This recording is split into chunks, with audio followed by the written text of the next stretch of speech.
Amados hermanos, mientras se van retirando los niños para la escuela dominical y los profesores, os ruego que toméis vuestras Biblias y la abráis en el libro de Números, capítulo 11.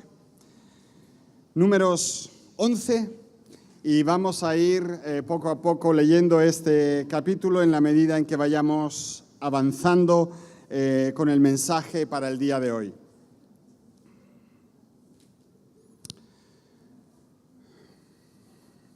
Sabéis, hermanos, es una cuestión bastante complicada a veces el predicar. Uno más o menos sabe de alguna que otra vida, un problema que está ahí, vigente, vivo, sangrante, lacerante, cada uno a su manera. Y yo sé muy bien de que quien viene aquí el domingo es porque quiere escuchar la palabra de Dios, lo que Dios tenga que decirle a su vida en particular. Yo creo que el Señor os quiere decir algo en esta mañana y os ruego simplemente que tal y como se ha cantado ahora, abráis vuestros corazones y le preguntéis al Señor, Señor, ¿qué de esto es para mí? Porque la palabra del Señor, queridos, es lo único, es como medicina para nuestras almas y es lo único que realmente nos puede ayudar en momentos concretos y momentos complejos. Yo he llamado el mensaje para este día enfrentando las demandas de la vida. Cada uno de nosotros afronta una lista completa de demandas que debemos de tratar día a día. Hay comidas que hacer, hay trabajos que acabar, tareas que terminar, preparativos que completar, actividades a las que asistir, facturas que pagar, hay personas que ver, hijos que criar, hay esposos que satisfacer, esposas que contentar, tormentas que capear y un futuro que planificar. La mayoría de las veces manejamos estas demandas sin que pensemos demasiado, porque forman una parte intrínseca de la vida, pero de vez en cuando las exigencias de la vida se vuelven pesadas. Las exigencias son como abrumadoras. Yo no sé si me estáis entendiendo, ¿verdad? Puede ser a causa de que una enfermedad nos tenga cogidos. Puede ser un problema familiar, las presiones laborales, las demandas financieras. Y a veces nos sentimos como este muñequito, que estamos siendo presionados, realmente aplastados y que no sabemos ni qué hacer con esas demandas que se nos hacen cada rato. En el texto que vamos a tratar hoy descubrimos uno de esos momentos de presión. Los israelitas llevan ya un cierto tiempo cruzando el desierto y aunque en este capítulo 11 todavía están en el primer año del viaje, la gente está cansada de caminar. Están cansados de lo que tienen que hacer, cansados de lo que comen, cansados de todo un poco. Y como veremos, su líder Moisés también está un poco cansado de que estén cansados. ¿Lo podéis entender algo de eso? ¿Quién está conmigo? ¿Quién ha estado en algún momento cansado? Ya está cansado. Pero no por correr 10 kilómetros o un maratón, sino cansados. Yo estoy cansado de que estén cansados. Al mirar este pasaje, en estos momentos vamos a ver algunas de las respuestas más comunes para lidiar con las demandas que nos hace la vida. Y mientras lo hacemos, vamos a descubrir cosas para recordar durante esos tiempos.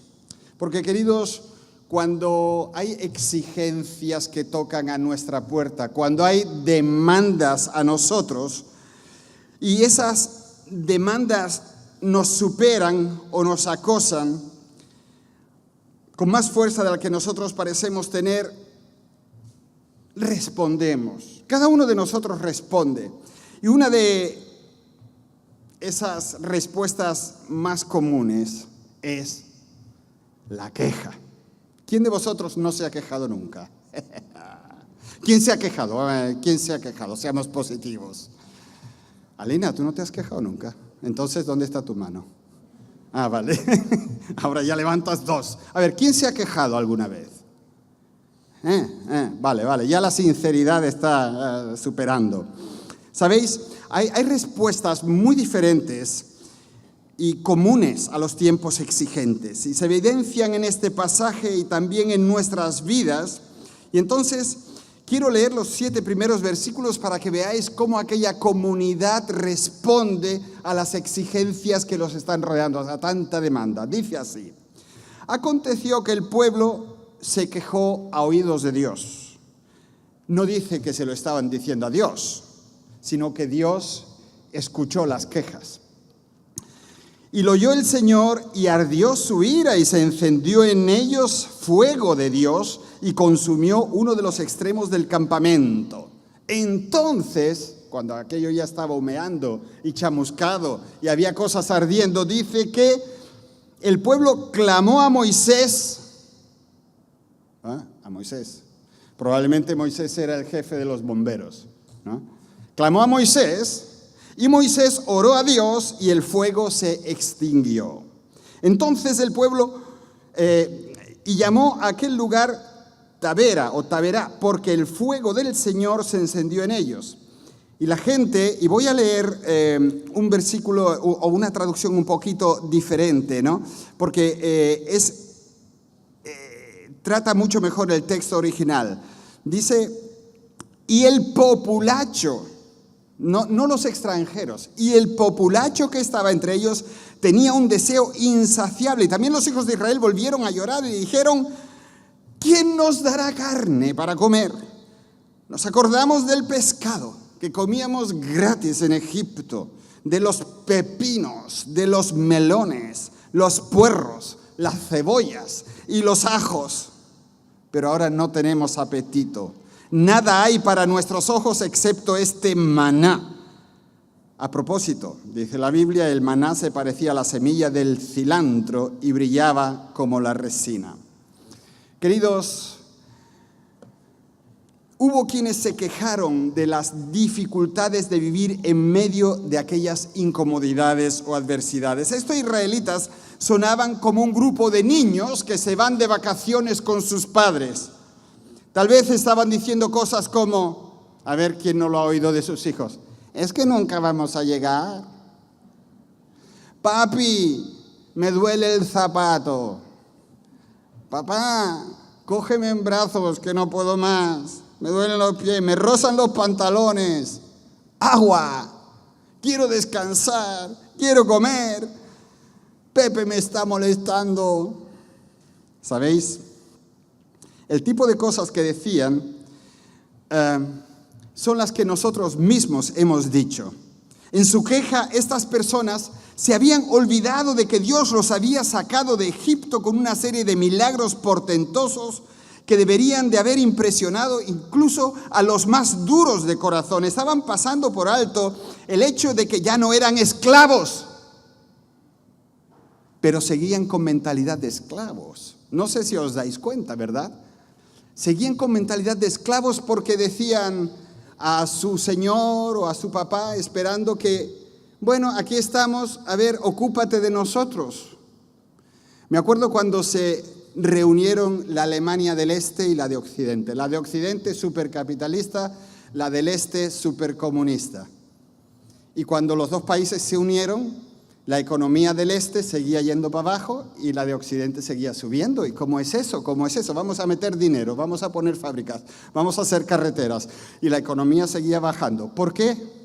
Porque habían sido criados en un espíritu de que el Estado te lo da todo. El Estado te lo da todo. Te da la educación, te da el trabajo, te da la casa, te da el coche. El Estado te lo da. Y de repente ser responsables ellos mismos de su vida les resultaba muy complicado. Todos los días, sin embargo, Dios estaba dándoles lo que ellos necesitaban de verdad. Mirad, la mentalidad de una persona libre es: yo soy responsable de lo que hago y de lo que no hago, de lo que tomo y de lo que dejo.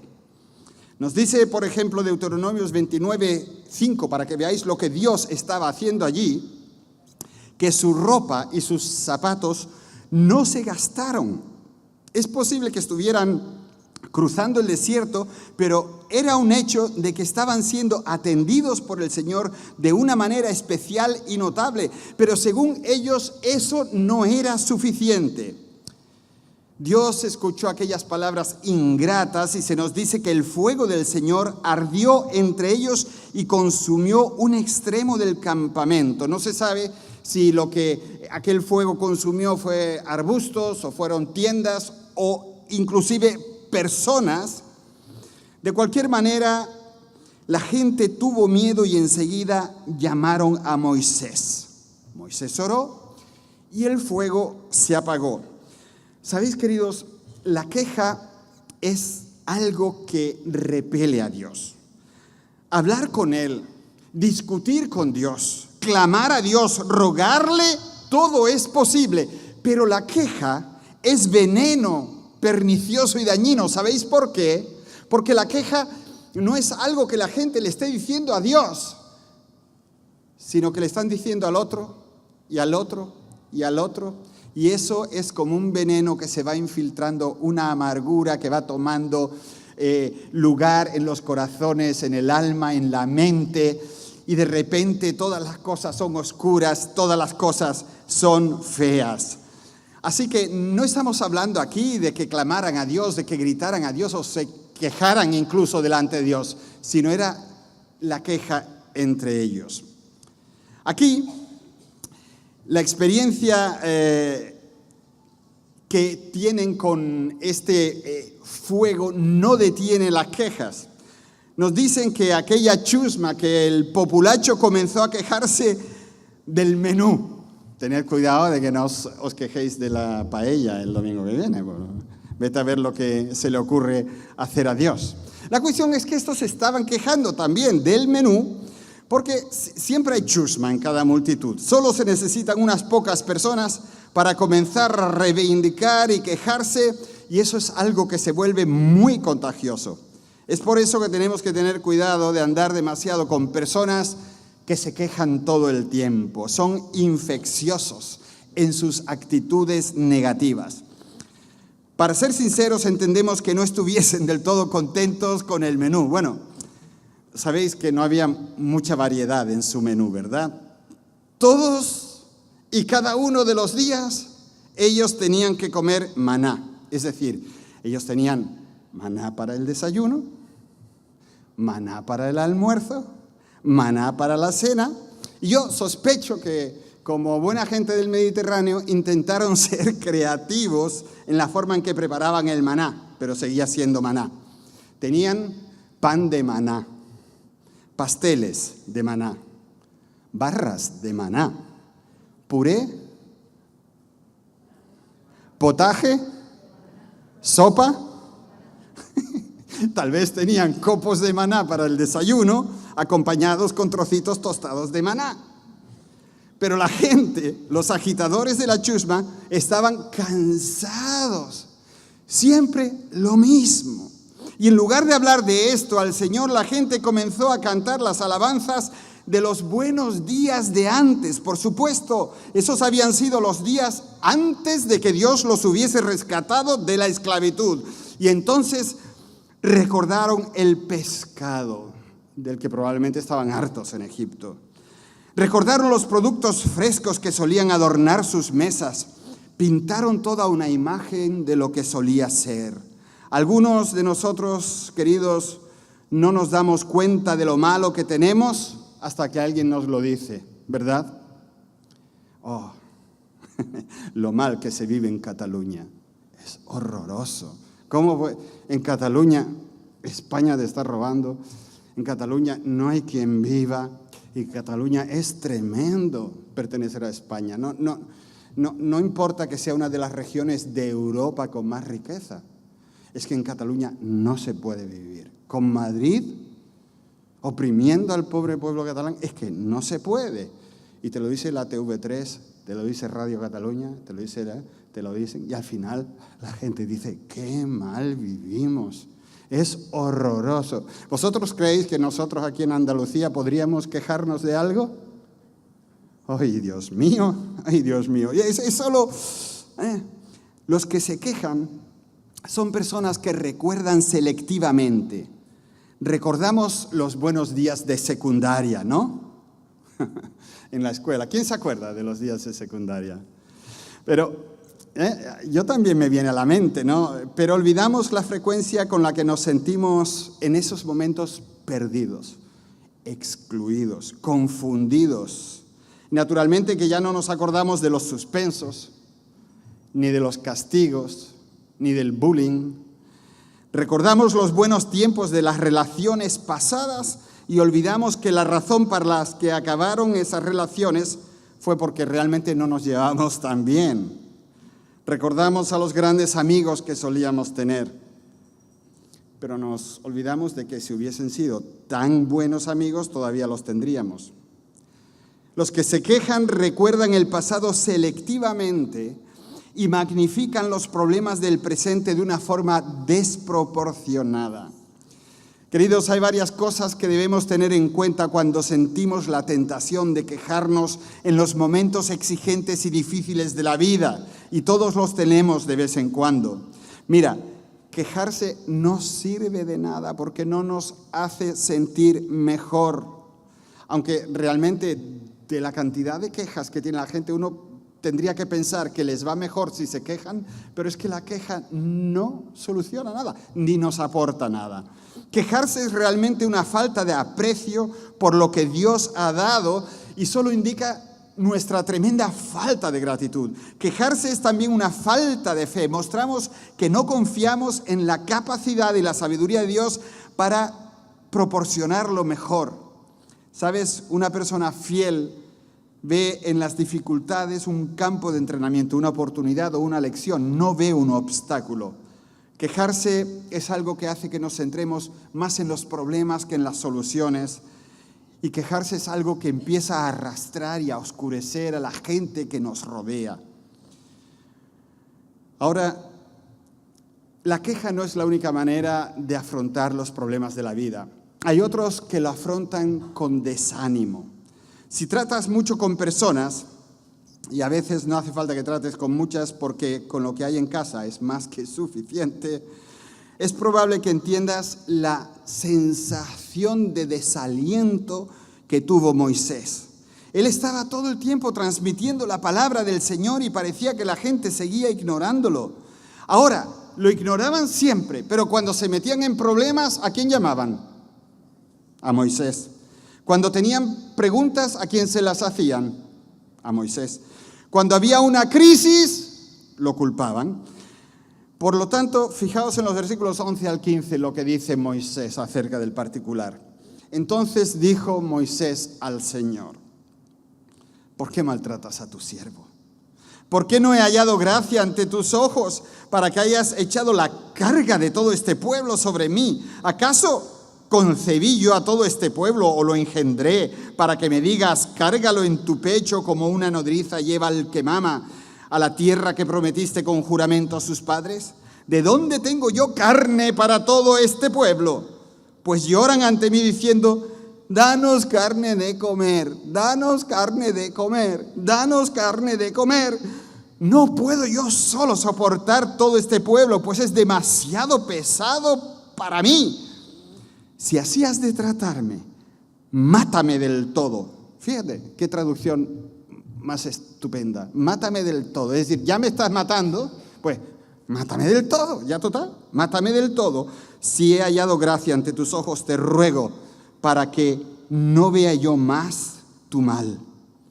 Queridos, qué tremendo. Estaba cansado de quejas, cansado de todo. Estaba tan desanimado que quería morirse. Y veamos que ha pasado poco más de un año guiando a aquel pueblo y Moisés dice, tengo ya más que suficiente.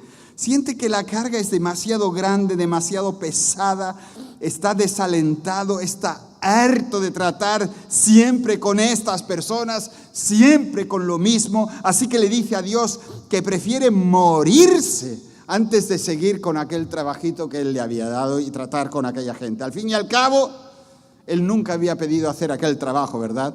Yo no sé si tú te has sentido así alguna vez, que has dicho, Dios mío, mejor llévame a tu presencia. Quiero morirme ya. Esto es realmente una situación extrema. Yo no sé si tú has estado ahí, pero quizás te has sentido en algún momento infravalorado. ¿Quién se ha sentido infravalorado? ¿Verdad? O poco apreciado, sobrecargado, en desventaja. Sientes que no cumples las expectativas que la gente deposita en ti, te sientes fracasado. O quizás sientes que estás dando todo lo que puedes y un poco más, pero que aquellos por los que tú estás luchando y a los que tú aman no lo aprecian, no se dan cuenta. Miles de personas sienten esto cada día en sus vidas. Es tremendo. La madre con hijos súper exigentes. Mamá, tal, mamá, ¿cuál? Y cuando la mamá le dice, ¿y tú qué? Yo no. Hijos súper exigentes que no dan nada a sus padres. Padres súper exigentes que no le dan nada a sus hijos. Empleados con sus jefes. Esposos frente a esposas. Esposas frente a esposos. La lista podría ser infinita. La persona a la que tú más amas, que quieres proteger, que quieres bendecir de alguna manera y que te rechaza porque piensa que tú no das la talla. ¿Cuántas veces ocurre cada día en tantas casas? Los que se quejan no se dan cuenta del efecto que eso tiene sobre los que lideran. Las quejas constantes devoran a los líderes, a los padres, a las madres o a los hijos. Los quejumbrosos o quejicas no aumentan el coraje de los líderes, lo disminuyen, lo secan, acaban drenándolo, lo sobreexplotan, los queman totalmente. Otra vez, ¿qué diremos de los esposos que no reconocen la labor de sus esposas? O al revés, ¿qué diremos de los hijos que no dan nada, pero lo piden todo? Destrozan no solo a sus madres o padres, sino que con sus quejas y falta de apoyo consiguen enfrentar incluso a sus padres y van desmontando el fundamento que sostiene una familia sana. ¿Os gustaría saber si yo conozco alguna madre desalentada que no puede más? ¿O queréis saber a cuántas conozco? ¿Y maridos destrozados? ¿Queréis que os cuente, os diga cuántos hay aquí dentro? ¿O hijos quejicas y que no ayudan? De esos que la Biblia considera incluso indignos de ser hijos. A mí me faltan dedos para contarlos. Y aquí apenas somos 150 o 200 personas, queridos. Amados, hay tanto desaliento en las vidas. Es cierto que todos hemos luchado contra eso y contra la oscuridad que eso quiere depositar sobre nuestras almas en un momento u otro. Y cuando esa batalla comience, que las libramos o las libraremos todos, yo quiero que recuerdes varias cosas. Mira, no eres el único, no eres la única que está luchando con esos sentimientos. En tiempos de desánimos, recuerda a Moisés, recuerda al profeta Elías, recuerda a Jeremías y a otros que tuvieron que enfrentar el mismísimo demonio, el desaliento, la oscuridad. Recuerda, no estás solo, no estás sola. Incluso en los peores momentos, Jesús está al lado tuyo. Recuerda eso, por favor. Recuerda que Dios te entiende y que Dios aprecia el trabajo que tú estás haciendo. Él no mide las cosas como lo hace el mundo. Él no mide las cosas como lo hace tu esposo o tu esposa o tus hijos. Él es diferente. Recuerda a veces que el desaliento nos llega porque nos hemos estado alejando del Señor. Nuestro primer paso para combatir ese desánimo debe de ser abandonar el pecado y regresar al Señor. Recuerda, a veces nos sentimos desalentados porque estamos intentando hacerlo con nuestras propias fuerzas en lugar de confiar en el Señor. Recuerda, el desánimo es una herramienta del diablo. No podemos permitir que él llegue a utilizarla en nuestra contra. Y recuerda que quizás tu problema de desánimo es una cuestión psicológica o psíquica y no tiene nada que ver con tu estado espiritual ni emocional. Hay médicos, recuérdalo, hay médicos. Ahora, hay otra manera, o la tercera opción para manejar los tiempos difíciles, y que es el camino menos transitado, y que es la confianza o fe. No descubrimos ni vemos mucha confianza ni fe en esta historia.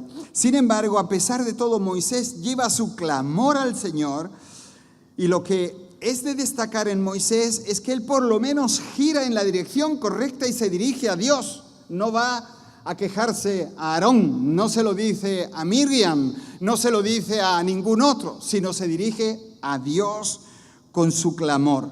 En los momentos exigentes y demandantes, difíciles y complicados de tu vida, debes de procurar mantenerte lo más cerca posible del Señor. Martín Lutero contó que él se levantaba temprano todos los días con la intención de estar 1 o 2 horas en oración. Y también dijo que cuando los días eran días extremadamente ocupados, con muchas reuniones, se levantaba incluso antes. Y entonces pasaba 2 o 3 horas orando al Señor. Lutero entendió que la mejor manera de combatir las exigencias de la vida era el caminar cerca del Señor, el hablar mucho con Él. Queridos, en tiempos difíciles podemos encontrar refugio en el Señor. Esa es la experiencia de aquellos que casi perdieron su fe encarando un problema grande tras otro y tras otro y tras otro y otro más. El texto de esta mañana nos enseña cosas hermosas para recordar en tiempos demandantes, difíciles, atravesados y muy oscuros. Mira, confía, ten fe en el poder de Dios. Dios le dice a Moisés que él se va a hacer cargo del problema del menú. Un Dios todopoderoso, creador del cielo y de la tierra, que se preocupe por lo que la gente come. La verdad es tremendo. Yo me encargo del menú. Se parece aquí a Magnolia. Él le dice con otras palabras que él iba a proporcionar carne para la cena de la noche. Es más, les iba a dar más carne de lo que ellos esperaban. Y Moisés duda, en su cabeza se pone a calcular y llega a la conclusión de que no hay suficientes animales o dinero para alimentar a este grupo gigantesco de personas, ni siquiera una noche, y mucho menos durante más tiempo. No sé si os viene a la mente aquella historia de la alimentación de los 5.000 en el Nuevo Testamento. Jesús estaba enseñando a un gran grupo de personas y allí contaron a 5.000 hombres. Se estaba acercando la hora de la cena y los discípulos escuchaban sus tripas y decían, la gente tiene hambre, pero eran ellos, naturalmente, ¿no? La gente tiene necesidad. Y le sugieren a Jesús que los enviara a las aldeas cercanas para que comieran algo. Jesús se sonríe y les dice, dadles de comer. No veas. Los discípulos, yo estoy seguro que se miraron, ¿no? Se levantaron y levantaron así una ceja y dijeron, bueno, vamos a hacer un inventario de los recursos, y regresan para informar que tenían 5 panes y 2 peces. Y cuando Jesús los escucha, les dice, genial. Y ellos piensan, ¿cómo que genial? ¿Jesús está pensando que todo es para él o qué? Y es que no hay más. Queridos, alguien dijo seguramente, Señor, mira, eso es todo lo que tenemos para toda esta gente. A lo que Jesús repite, bien, lo mejor es trocearlo y comenzar a repartirlo. Los discípulos se miran y otra vez levantan una ceja y más de un pensamiento pasa por sus cabezas. Sin embargo, cuando comienzan a distribuir aquello, la gente se hartó. Y cuando acabaron de comer, que no podían más, le trajeron 12 canastas llenas de sobras. Queridos, la situación con Moisés en esta ocasión es similar. Él sabe que es imposible alimentar con carne a tantas personas, pero en su ofuscación y frente a esa demanda gigante se está olvidando algo. Está olvidando la grandeza del Señor. ¿Tú crees que el Dios que levantó a los muertos no puede sanarte? ¿Tú crees que el Dios que creó el universo no puede cuidarte? ¿Tú crees que el dador de la vida no está de tu parte? Por eso dice el versículo 23 de este versículo: ¿acaso se ha cortado la mano del Señor?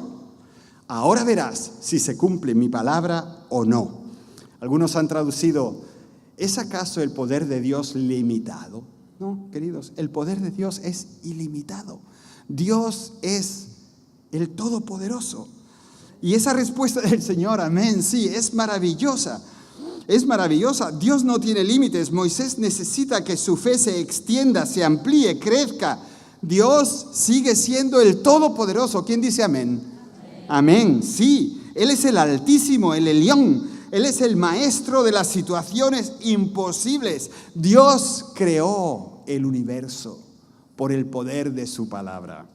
El Dios que abrió el Mar Rojo para que su pueblo pasara en seco es ciertamente capaz de crear suficiente carne para este grupo de personas. Dice el versículo 31, el Señor desató un viento que trajo codornices del mar y las dejó caer sobre el campamento. Las codornices cubrieron los alrededores del campamento en una superficie de casi un día de camino. ¿Cuánto caminas tú en un día? ¿20 kilómetros? Esta gente estaba acostumbrada a andar 20 kilómetros. Imaginaos, dice, y a una altura de casi 1 metro sobre la superficie del suelo. Qué caña, ¿verdad? No había carne allí ni nada. Queridos, imaginaos esto, el cielo se oscurece de puras codornices. Dios trae suficiente carne fresca para que leamos que la persona que menos recolectó, lo dice aquí la Biblia, el que menos juntó varias toneladas. Se consideró que un homer era una carga de camellos, unos 450 kilos. Y dice que la persona que menos recolectó 10 cargas de camello. ¿Cuánto recolectó el que menos recolectó? 4,5 toneladas de carne. ¿Quién de vosotros en el Carrefour ha comprado 4 toneladas de carne? Es increíble, es un mogollón, carne de codorniz. Mira, no estamos en MasterChef, pero permitidme un par de cosas en cuanto a la carne de codorniz, ¿vale? Tiene un sabor muy sutil.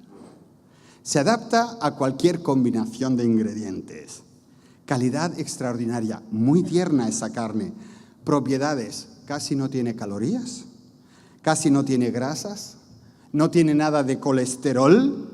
Cantidad, una carga tremenda de proteínas, de vitaminas B1, B2 y B6. Se recomienda por el hierro que tiene para las mujeres embarazadas.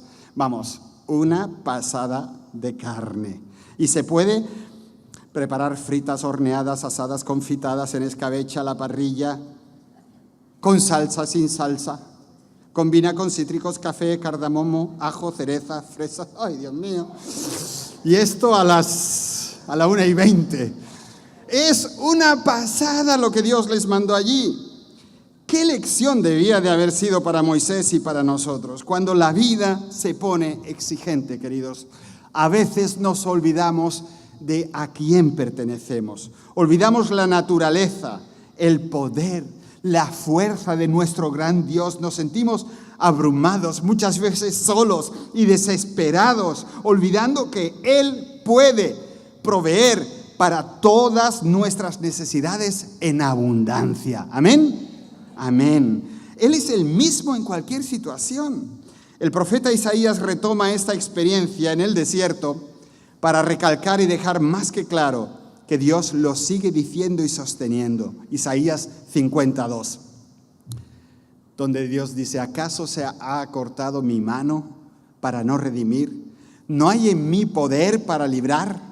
Y en Isaías 59, he aquí que no se ha acortado la mano del Señor para salvar, ni se ha agravado su oído para oír.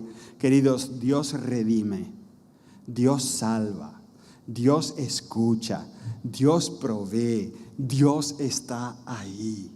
Tú puedes escoger el camino de la queja. Tú puedes escoger el camino que se te ocurra. Pero si tú escoges el camino de la confianza y de la fe, tú te pones en una situación donde Dios puede manifestarse de una forma tremenda y llega más allá de lo que tú a veces le pides o siquiera te puedes imaginar que Él está capacitado para hacer. ¿Sabes? Nosotros debemos de tener confianza y depositar nuestra fe también en la compasión de Dios. Moisés, como antes leímos, estaba harto y desgastado, así que expresa sus tristezas al Señor. Y es interesante que cuando Moisés habla así con el Señor, Dios no lo reprende, sino que desarrolla un plan. Y le dice a Moisés, mira, reúneme 70 ancianos, que yo los voy a equipar para que te ayuden en las responsabilidades que tú tienes. Esto no es un castigo. Dios está ayudando a Moisés. Él también le da de su espíritu a estos hombres. Y mira, queridos, Dios entiende nuestras cargas. Él sabe cuándo hemos llegado cerca del punto de rotura.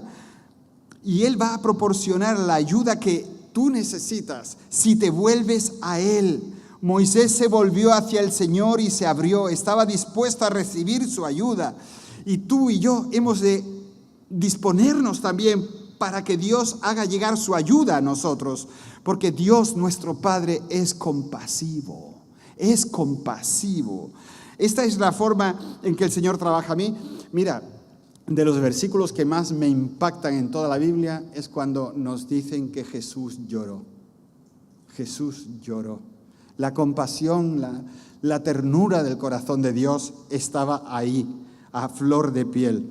Dios le dio a Moisés más mano de obra, a Elías, porque tenía otras necesidades, le dio una buena noche de descanso y una comida.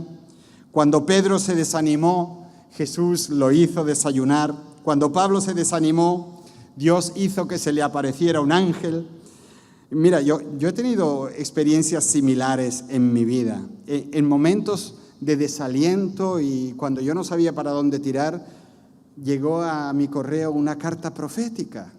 Y ahí una persona me daba una palabra de Dios. O recibí una palabra de alguien después de un culto que me llenó de alegría y de fuerzas. O saqué un libro de un estante y descubrí que hablaba con claridad y poder.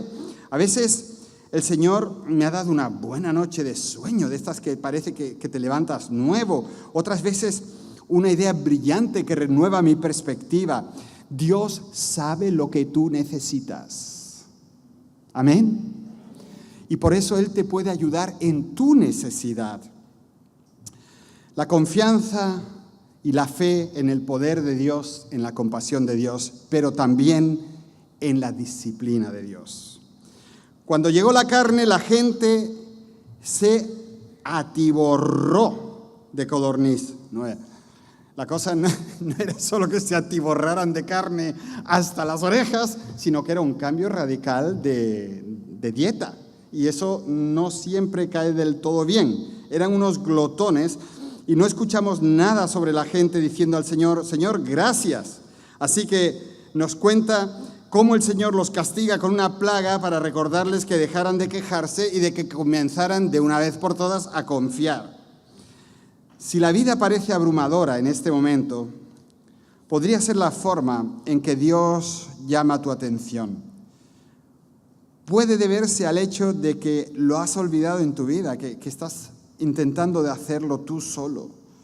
Cuando la vida parece insoportable, queridos, es esencial que lo primero que hagamos sea volvernos hacia el Señor. Yo he descubierto en mi propia vida que cuando da la impresión de que las cosas están fuera de control, es mayormente porque me olvido del poder de Dios y de lo compasivo que Él es, de lo interesado que Él está en mi vida. En otras palabras, es porque estoy tratando de ser el Salvador en lugar de confiar en el Salvador. Por eso quiero llegar a unas conclusiones finales que nos ayudarían a quitar la negrura y a que la luz de Dios y los colores de Dios se vean en nuestra vida de nuevo. al comienzo del mensaje empezamos con que estamos enfrentando demandas, exigencias, y esas son a veces tremendas. Pueden ser las presiones del trabajo, las presiones de un cuerpo enfermo, la presión de las demandas en nuestras relaciones, la presión que proviene de la soledad. Mira, las demandas están ahí para todos. Podemos quejarnos y comenzar a sentir pena de nosotros mismos. Podemos desanimarnos y dejarnos llevar por la desesperación, o podemos confiar y hacerle sitio a la fe. Porque, queridos, incluso los más fuertes entre nosotros y los más maduros no siempre escogemos el camino de la fe. Y empezamos, ay, Dios mío, ay, Dios, mira, Dios. Hermanos, es una verdad. El camino de la fe es diferente. Por eso se lo digo a los fuertes. Nuestra oración debe ser que Él nos ayude a elegir el confiar más a menudo en Él de lo que lo hemos hecho en el pasado. Cuando las exigencias de la vida se presentan en nuestro camino, es esencial. Gracias, hermano. Muchas gracias. Permitidme un traguito. Estoy en el desierto y el Señor me da agua. Sin pedirlo. Él sabe lo que necesito.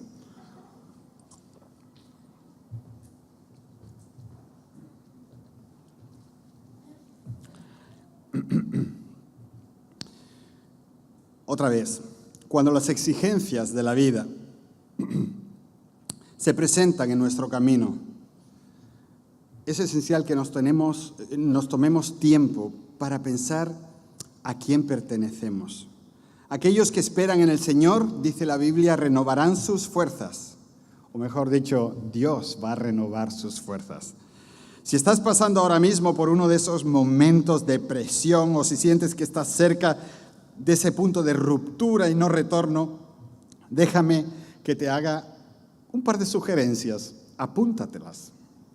Primero, yo te sugiero que si lo estás pasando malamente, tú te reúnas con el Señor a solas. Sé que muchas veces, y lo digo por mí mismo, no sientes que tengas tiempo o deseos para orar.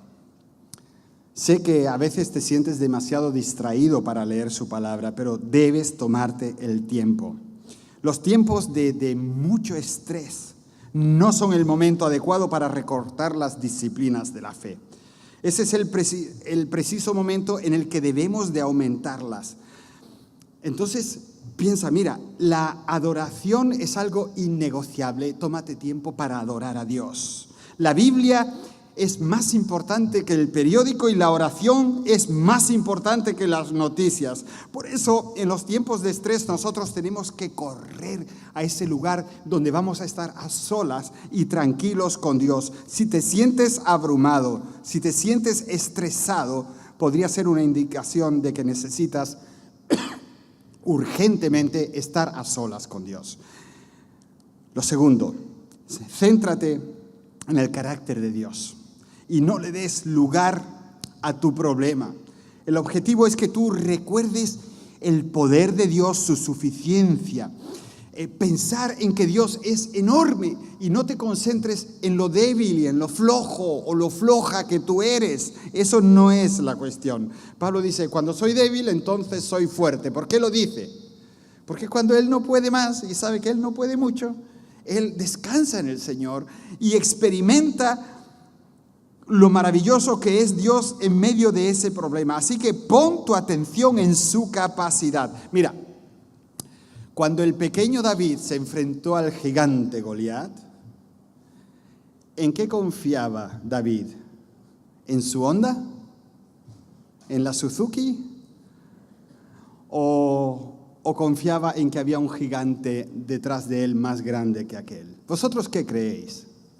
Claro que sí. Él sabía que Dios era más grande. Por eso él se enfrenta al gigante, y es un enanillo, se enfrenta al gigante porque sabe que está respaldado por Dios. Tu problema puede ser para ti tan grande que no puedas con él, que sea como una pared que tú no puedes mover. Pero Dios te está respaldando porque tú eres su hijo, su hija. Y Él es el que va a mover las cosas en el momento adecuado y bueno. Di amén. Es así, es así. Por lo tanto, céntrate en Dios, no en tu problema. Y por último, reflexiona sobre Cristo. Cuando estés realmente en las últimas, piensa en la cruz. Piensa en lo que Cristo hizo por nosotros. Piensa en su vida. Recuerda por qué vino. Recuerda el precio que pagó. Recuerda que prometió estar contigo siempre. Recuerda que Él no te trajo hasta aquí para abandonarte. Mira, Él no nos enseñó a nadar para dejar que nos ahoguemos, ¿vale? Entonces Él ha puesto unos recursos en nosotros que nos van a mantener a flote. Es tan posible como cierto que las demandas de la vida que tenemos que afrontar puedan ser tremendas. Puede que estés cansado, asustado o desanimado o sin fuerzas ya. Lo mejor que puedes hacer para mantenerte en la carrera que te lleva a la victoria de los hijos de Dios es fija tu mirada en Cristo. Él es el iniciador y perfeccionador de nuestra fe y dice en la Biblia, quien por el gozo que le esperaba soportó la cruz, menospreciando la vergüenza que ella significaba y ahora está sentado a la derecha del trono de Dios. ¿Y qué está haciendo Cristo? Está orando por ti, está intercediendo por ti. Amén, aleluya, gloria a Dios. Que no es tanto que yo sea un intercesor súper fiel, un evangelista lanzadísimo, un cristiano de una santidad esplendorosa. Lo importante es que Cristo está ahí, intercediendo por mí, por mis debilidades y cubriendo todas mis miserias con su preciosa sangre. Queridos, pensemos en Él y en su obra antes de en nosotros y nuestras miserias. Amén. Amén. Hebreos 12:2. Os lo quiero dejar para que os lo llevéis en la mente a casa, lo leáis, lo marquéis. Él está ahí. Cristo, nuestra victoria. Que el Señor bendiga su palabra en vosotros y que os ayude a buscar ese momento a solas con Él, a que te centres en Dios, no en tu problema, y a que reflexiones sobre la obra de Cristo, que es perfecta y que cubre toda nuestra necesidad. Amén. Amén.